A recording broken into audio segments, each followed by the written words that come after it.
Welcome back to channel commerce easy notes. നമ്മൾ ഇന്ന് discuss ചെയ്യാൻ പോകുന്ന ടോപ്പിക്ക് റിട്ടേൺ ആൻഡ് റിസ്ക് ആണ്. അപ്പോൾ നമുക്ക് വീഡിയോയിലേക്ക് കിടക്കാം.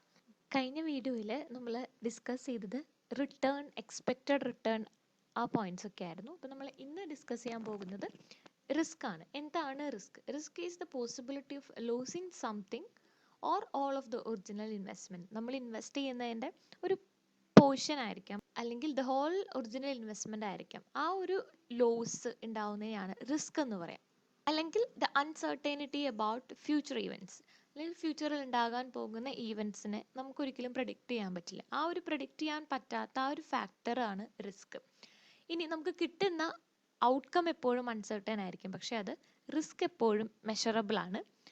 നമ്മൾ ഇൻവെസ്റ്റ് ചെയ്യുന്നതിൽ റിട്ടേൺ എത്രത്തോളം ചേഞ്ച് ചെയ്യുന്നു, ആ ഒരു വൊളാറ്റിലിറ്റി എത്രയാണോ അത്രത്തോളം റിസ്ക്കും ചേഞ്ച് ചെയ്യും. ഇപ്പോൾ വൊളാറ്റിലിറ്റി ഒരു ഹയർ വൊളാറ്റിലിറ്റി ആണെങ്കിൽ risk will be higher.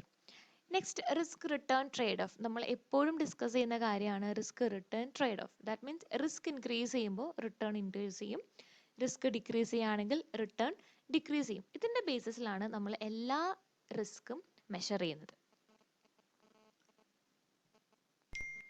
Next ആണ് ടൈപ്സ് ഓഫ് ഇൻവെസ്റ്റ്മെന്റ് റിസ്ക്. നമ്മൾ സാധാരണ ഇൻവെസ്റ്റ്മെന്റ് നടത്തുമ്പോൾ നമുക്ക് എല്ലാവർക്കും അറിയാം അതിൽ റിസ്ക് ഇൻവോൾവ് ആണ്. അപ്പോൾ റിസ്ക് എന്ന് പറയുന്നത് സിസ്റ്റമാറ്റിക് റിസ്ക് പ്ലസ് അൺസിസ്റ്റമാറ്റിക് റിസ്കിന്റെ ഒരു സമ്മാണ്. That means total risk equal to systematic risk plus unsystematic risk. സാധാരണയായിട്ട് നമ്മൾ അൺസിസ്റ്റമാറ്റിക്, സിസ്റ്റമാറ്റിക് എന്ന് വേർതിരിച്ച് പറയാറില്ല. നമ്മൾ യൂസ് ചെയ്യുന്ന ടേം റിസ്ക് തന്നെയാണ്. പക്ഷേ ഇത്രയും കൂടി റിസ്കിനെ ഡീറ്റെയിൽ ആയിട്ട് പഠിക്കുമ്പോൾ റിസ്കിനെ 2 ആയിട്ട് നമുക്ക് ഡിവൈഡ് ചെയ്യാം: systematic and unsystematic risk. First, systematic risk എന്താ നോക്കാം. Events can effect all companies firms at the same time. ഒരു മാർക്കറ്റിലുള്ള എല്ലാ കമ്പനീസിനെയും അല്ലെങ്കിൽ എല്ലാ ഫേംസിനെയും ഇൻഡസ്ട്രീസിനെയും ഒന്നിച്ച് ഇഫക്റ്റ് ചെയ്യുന്ന ഈവൻസ് ആണ് risk, systematic risk. Next, changes happens due to market risk, so it is uncontrollable. മാർക്കറ്റിൽ ഉണ്ടാകുന്ന ചേഞ്ചസ് അനുസരിച്ച് നമ്മുടെ കമ്പനീസിന് അല്ലെങ്കിൽ ഒരു ഇക്കണോമിയിലെ കമ്പനീസിന് വരുന്ന ചേഞ്ചസ് ആണ് റിസ്ക് എന്ന് പറയുന്നത്, സിസ്റ്റമാറ്റിക് റിസ്ക് എന്ന് പറയുന്നത്. അതുകൊണ്ട് തന്നെ മാർക്കറ്റിൽ ഉണ്ടാവുന്ന ചേഞ്ചസിനെ നമുക്ക് ഒരിക്കലും കൺട്രോൾ ചെയ്യാൻ പറ്റില്ല. So systematic risk is an uncontrollable risk. It is also known as undiversified risk, market risk, volatility risk. Undiversified risk means നമുക്ക് റിസ്ക് ഡൈവേഴ്സിഫൈ ചെയ്യാൻ പറ്റില്ല, അതായത് കൺട്രോൾ ചെയ്യാൻ പറ്റില്ല. Next, volatility means the changes ആണ്. ഇതാണ് systematic risk. Next is unsystematic risk. Unsystematic risk എന്ന് പറഞ്ഞാൽ direct opposite to systematic risk. That means events are specific to a company. ഒരു കമ്പനിക്ക് മാത്രം വരുന്ന കുറച്ച് ഈവൻസ് റിസ്ക് ക്രിയേറ്റ് ചെയ്യുന്നു. അതിനെയാണ് അൺസിസ്റ്റമാറ്റിക് റിസ്ക് എന്ന് പറയാം. അതുകൊണ്ട് തന്നെ ഒരു കമ്പനീനെ മാത്രം ഇഫക്റ്റ് ചെയ്യുന്നത് കൊണ്ട് തന്നെ അത് കൺട്രോളബിൾ ആണ്. Changes effecting an individual business unit. ഒരു ബിസിനസ് യൂണിറ്റ് അല്ലെങ്കിൽ ആ ഒരു ബിസിനസിന്റെ ഇന്റേണൽ അഫയേഴ്സ് കൊണ്ടുണ്ടാകുന്ന റിസ്കുകളാണ് അൺസിസ്റ്റമാറ്റിക് റിസ്ക്. കൺട്രോളബിൾ ആണ്. നമുക്ക് മാക്സിമം ഒരു പരിധി വരെ നമുക്ക് അൺസിസ്റ്റമാറ്റിക് റിസ്ക് കൺട്രോൾ ചെയ്യാൻ പറ്റും. That's why it is known as diversifiable risk. Risk നമുക്ക് കൺട്രോൾ ചെയ്യാൻ പറ്റും, അതുകൊണ്ട് തന്നെ റിസ്ക് ഡൈവേഴ്സിഫയബിൾ ആണ്. So total risk equal to systematic risk plus unsystematic risk. Next is sources of risk.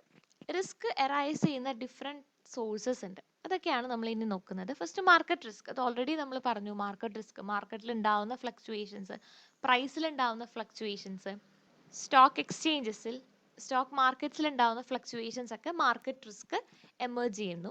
Next, interest rate risk. നമ്മൾ invest ചെയ്യുന്ന ഒരു investment ഓപ്പർച്യൂണിറ്റിയുടെ റിസ്ക് എപ്പോഴും ഇൻട്രസ്റ്റ് റേറ്റിനെ റിലേറ്റ് ചെയ്തിരിക്കും. ഇൻട്രസ്റ്റ് റേറ്റ് കൂടുന്നതും ഇൻട്രസ്റ്റ് റേറ്റ് കുറയുന്നതും അതെല്ലാമാണ് interest rate risk. Next is purchasing power risk. Purchasing power risk means when inflation increases the purchasing power decreases.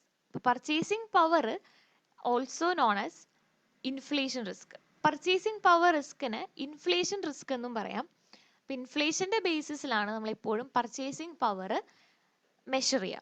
Next is regulation risk. Regulation risk means നമ്മൾ invest ചെയ്യുന്ന ഓരോ investment ഓപ്പർച്യൂണിറ്റിയും different rules and regulations follow ചെയ്യുന്നതാണ്. അപ്പം അതിലുണ്ടാവുന്ന changes എല്ലാം risk create ചെയ്യും. Next is business risk. Business risk, നമ്മളിപ്പോൾ ഒരു ബിസിനസ് ചെയ്യുകയാണെങ്കിൽ ആ ഒരു ബിസിനസ് എൻവയോൺമെൻറ്റിൽ ഉണ്ടാകുന്ന റിസ്കുകളാണ് business risk. Next is liquidity risk. Liquidity risk means എത്രയും പെട്ടെന്ന് ക്യാഷായി കൺവേർട്ട് ചെയ്യാമെന്നുള്ള ഒരു ഉദ്ദേശത്തിലാണ് നമ്മളെല്ലാവരും ഇൻവെസ്റ്റ്മെൻറ്റ്സ് നടത്തുന്നത്. അപ്പോൾ പെട്ടെന്ന് നമുക്കങ്ങനെ ക്യാഷ് ആയിട്ട് കൺവേർട്ട് ചെയ്യാൻ പറ്റുന്നില്ല എങ്കിൽ അതൊരു ലിക്വിഡിറ്റി റിസ്ക് ആയിട്ട് അറൈസ് ചെയ്യും. Next is reinvestment risk. Reinvestment risk means നമുക്ക് കിട്ടിയിട്ടുള്ള ഇൻവെസ്റ്റ്മെൻറ്റ് ആ ഒരു റിട്ടേൺ എഗെയിൻ നമ്മൾ റീഇൻവെസ്റ്റ് ചെയ്യാണ്, അപ്പോൾ അറൈസ് ചെയ്യുന്ന റിസ്ക് ആണ്. That means YTM, yield to maturity ഒക്കെ റീഇൻവെസ്റ്റ്മെൻറ്റ് റിസ്ക് ആണ്. yield to maturity കൂടുതലായിട്ട് നമ്മൾ നെക്സ്റ്റ് വീഡിയോസിൽ പഠിക്കും. Next is international risk. International risk also divided into exchange rate risk and country risk. First one ആണ് exchange rate risk. Exchange rate റിസ്കിന് currency risk എന്നും പറയാം. Means നമ്മളൊരു കറൻസിയിൽ നിന്ന് വേറൊരു കറൻസിയിലേക്ക് നമ്മൾ അതിനെ കൺവേർട്ട് ചെയ്യുമ്പോൾ ഉണ്ടാകുന്ന റിസ്ക്, ചിലപ്പോൾ റേറ്റ് കൂടുന്നതും കുറയുന്നതും, അതൊക്കെ എക്സ്ചേഞ്ച് റിസ്കിനെ റിലേറ്റ് ചെയ്യുന്ന കാര്യങ്ങളാണ്. Next country risk. Country risk means നമ്മൾ ഏതെങ്കിലും ഒരു ഇൻവെസ്റ്റ്മെൻറ്റ് ഓപ്പർച്യൂണിറ്റി ഇൻവെസ്റ്റ് ചെയ്യുകയാണെങ്കിൽ ഡിഫറെൻറ്റ് കൺട്രീസിലേക്ക് മാത്രമുള്ള, അല്ലെങ്കിൽ ഇപ്പോൾ ഇന്ത്യയിൽ മാത്രം ഒതുങ്ങി നിൽക്കുന്ന കുറേ കൺട്രി റിസ്കുകൾ ഉണ്ടായിരിക്കാം, അല്ലെങ്കിൽ അമേരിക്കയിൽ മാത്രം ഉണ്ടായിരുന്ന തരം റിസ്കുകൾ ഉണ്ടായിരിക്കാം. ദാറ്റ് മീൻസ് ഇപ്പോൾ പൊളിറ്റിക്കൽ റിസ്ക്, അങ്ങനെയുള്ള റിസ്കുകളൊക്കെയാണ് കൺട്രി റിസ്ക്. അപ്പോൾ ഇതെല്ലാം ഒരു സോഴ്സസ് ഓഫ് റിസ്ക് ഒക്കെയാണ്. ഇതെല്ലാമാണ് സോഴ്സസ് ഓഫ് റിസ്ക്. അപ്പോൾ ഈ എല്ലാ റിസ്കിലൂടെയും നമ്മുടെ ഓരോ ഇൻവെസ്റ്റ്മെൻറ്റ് ഓപ്പർച്യൂണിറ്റീസും കടന്നു പോകുന്നതുണ്ട്. അപ്പോൾ അതിനനുസരിച്ച് വേണം നമ്മൾ ഓരോ ഇൻവെസ്റ്റ്മെൻറ്റിലേക്കും ഇൻവെസ്റ്റ് ചെയ്യാൻ. Next is diversification. ഡൈവേഴ്സിഫിക്കേഷൻ എന്ന് പറഞ്ഞാൽ നമുക്ക് മാക്സിമം റിസ്കിനെ എത്രത്തോളം റെഡ്യൂസ് ചെയ്യാൻ പറ്റും, അതിനു വേണ്ടി നമ്മൾ ഫോളോ ചെയ്യുന്ന സ്ട്രാറ്റജീസ് അല്ലെങ്കിൽ പ്രൊസീജിയേഴ്സ്, അതിനെയാണ് ഡൈവേഴ്സിഫിക്കേഷൻ എന്ന് പറയാം. റിസ്ക് കുറയ്ക്കുന്നതിനൊപ്പം ഓരോ ഇൻവെസ്റ്റ്മെൻറ്റിൻ്റെയും പെർഫോമൻസ് കൂടി ഇമ്പ്രൂവ് ചെയ്യാണ് ഡൈവേഴ്സിഫിക്കേഷൻ. നമുക്കൊരു പിക്ചറിൽ കാണാം, ഇപ്പോൾ ഡോളറാണ് നമ്മൾ യൂസ് ചെയ്തെങ്കിൽ ആ ഡോളർ ഡിഫറെൻറ്റ് ടൈപ്സ് ആയിട്ട് നമുക്ക് എങ്ങനെ ഇൻവെസ്റ്റ് ചെയ്യാം. ഇപ്പോൾ സ്റ്റോക്സിൽ ഇൻവെസ്റ്റ് ചെയ്യാം, ബോണ്ട്സിൽ ഇൻവെസ്റ്റ് ചെയ്യാം, ഷെയർസിൽ ഇൻവെസ്റ്റ് ചെയ്യാം, അങ്ങനെ ഇഷ്ടമുള്ള രീതിയിൽ നമുക്ക് സ്പ്രെഡ് ചെയ്ത് ഇൻവെസ്റ്റ്മെൻറ്റ് നടത്താൻ പറ്റും, അതായത് ഡൈവേഴ്സിഫൈ ചെയ്യാൻ പറ്റും. ഇപ്പോൾ by spreading out investments one can reduce risk. ഇപ്പോൾ ഇവിടെ ഒരു 2 സാമ്പിൾ പോർട്ട്ഫോളിയോസ് കൊടുത്തിട്ടുണ്ട്. ഫസ്റ്റ് അഗ്രസീവും ഒരു കൺസർവേറ്റീവ് ആയ 2 പേരുടെ ഒരു പോർട്ട്ഫോളിയോസ് കൊടുത്തിട്ടുണ്ട്. അഗ്രസീവ് എന്ന് പറഞ്ഞാൽ റിസ്ക് എത്രയാണെങ്കിലും ഏറ്റെടുക്കാൻ തയ്യാറായിട്ടുള്ള ആൾക്കാരാണ് അഗ്രസീവ്. കൺസർവേറ്റീവ് മീൻസ് ആൾക്ക് ഏറ്റവും കൂടുതൽ റിസ്ക് ഒന്നും എടുക്കാൻ പറ്റില്ല, എന്നാൽ അതിനനുസരിച്ചുള്ള റിട്ടേൺ ഇനി ആവശ്യമുള്ളൂ.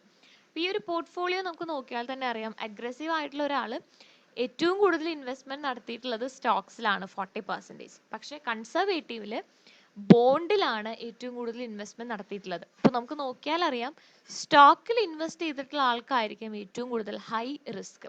കൺസർവേറ്റീവ് ആയിട്ടുള്ള ഒരാൾ ബോണ്ടിലാണ് ഇൻവെസ്റ്റ് ചെയ്തിട്ടുള്ളത്, അത് ലോ റിസ്ക് ആണ്. അപ്പോൾ ഇങ്ങനെയാണ് റിസ്ക് ഡൈവേഴ്സിഫൈ ചെയ്യുക. അപ്പോൾ ഇതാണ് ഇന്നത്തെ വീഡിയോ, റിസ്കിനെ കുറിച്ചിട്ടുള്ള വീഡിയോ ആണ്. നെക്സ്റ്റ് വീഡിയോയിൽ നമുക്ക് പ്രോബ്ലംസ് ചെയ്യാം. അപ്പോൾ എല്ലാവർക്കും വീഡിയോ ഇഷ്ടമായെന്ന് വിചാരിക്കും.